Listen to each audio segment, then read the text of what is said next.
Flan, go ahead with an opening statement, please. Well, opening games are just hard to predict. I just told our team that, as long as I've coached, you just don't know what to expect. And so, Drake played obviously really well the first quarter and a half, and then they finished, or a little over first quarter, and then, they finished the half strong too, which really put us in a hole. And I just thought I thought we had an opportunity early in the third quarter. Neither team really scored the first 4, 5, 6 minutes of that third quarter, but we couldn't really cut into the lead. I felt like if we could have gotten that thing down to 9 or 10 or 8, we didn't execute. Not having Tatum hurt us for sure. Just in terms of, being a little bit out of structure with having to play Timmy, almost exclusively at point guard. And then we're just young behind, Didi and Molly are young. But we just have some returners who are going to have to play better.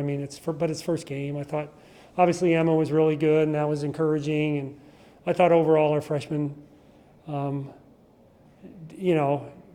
circumstances did a good job. But credit to Drake. I knew they'd be good. And Grace Berg really, we watched her play a lot in high school. And, that's a great get for them. She's going to certainly help them a lot. And then, obviously, their 2 4-year guards give them a lot of But they hurt us in the final thing is they hurt us in the post more than I thought.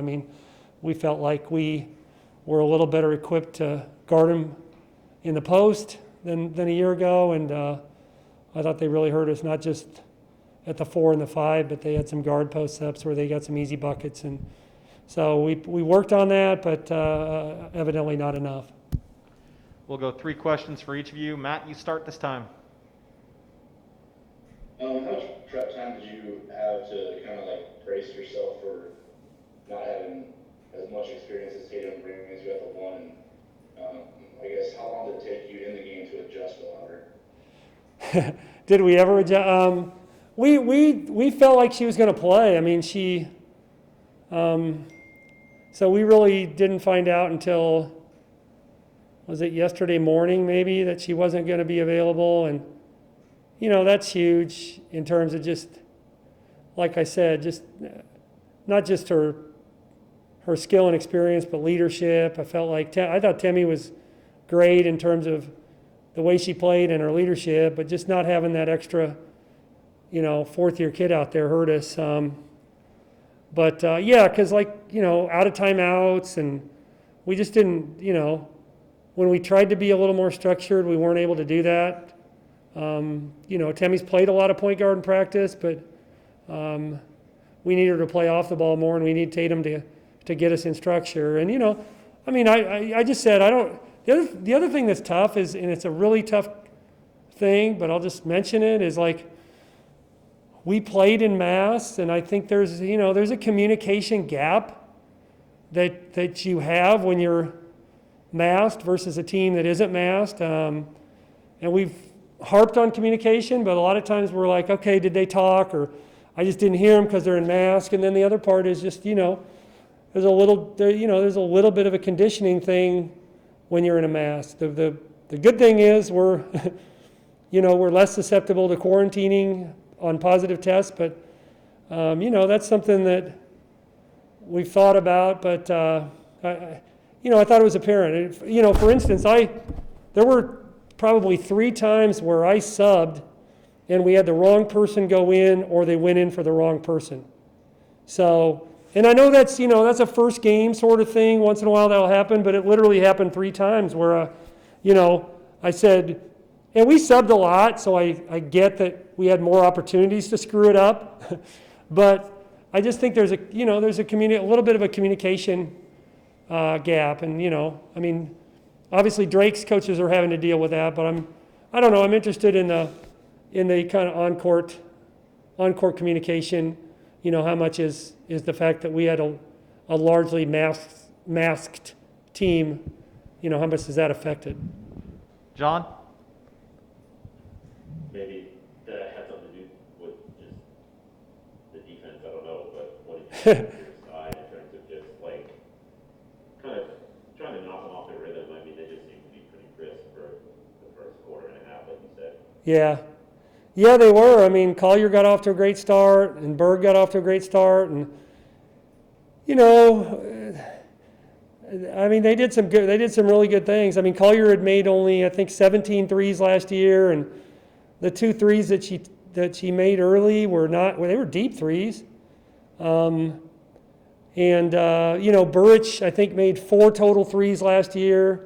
She hits a 3 off of a, you know, and Woolridge, I think Woolridge number 15 had made 5 threes last year, and she hit a 3. So, you know, some of it was they had kids who did some things that we didn't necessarily expect. I mean, not that we weren't going to eventually guard them out there, but we were willing to be slow to close out on Burrich and Woolridge. And then, you know, like I said, Collier got off to a great start. But, you know, I do think they beat us up in the post, and that's not a communication thing. That's just, it's toughness, but it's also footwork. I mean, we worked on trying to fight duck-ins, and we just didn't do a good enough job of it. Matt, back to you. I know the 40 minutes is the totality, it tells the whole story, but over the last 27, you held them less than you did over the first 13 to change. Yeah. Is there any kind of, I don't know, optimism in the way you adjusted to, you know, how good they were on that end of the floor, and how you kind of, I don't know, didn't let yourselves get run out of the gym, considering how hot of a start they got off to, or am I just overthinking that? No, I mean, I felt like, I mean, obviously once we got to the fourth quarter, but I felt like in the second and third quarters, we were in a position where if we, you know, if we could have found a little bit more of a rhythm on offense, I felt like we could get back in the game. I mean, we did. I don't remember what it got to in that second quarter before they kind of ran it out there at the very end of the second quarter. But, you know, I mean, you know, we did, for who we had out there, we did some good things in terms of adjusting, but, you know, overall, we're going to have to be better out of the gate. And part of it is preparation, you know, like that Drake played almost all man today, and we didn't prepare. They have not been a man team for several years. I mean, but we also felt like, you know, we play against man every day in practice because that's what we play. So we definitely over-prepared for zone. I mean, we saw a little bit of it, especially on baseline out of bounds, but I thought they did a good job of keeping us off balance defensively too. And you know, one of the hazards of playing a lot of people, and we did, is the continuity. I mean, we'll have to take a look at that. I mean, you know, everybody but Gracie and Tatum played, and Gracie has been out for a while, and she had only practiced one time, you know, going into today. So with the tempo that the game was going to be, I didn't feel like she was necessarily ready to help us. But,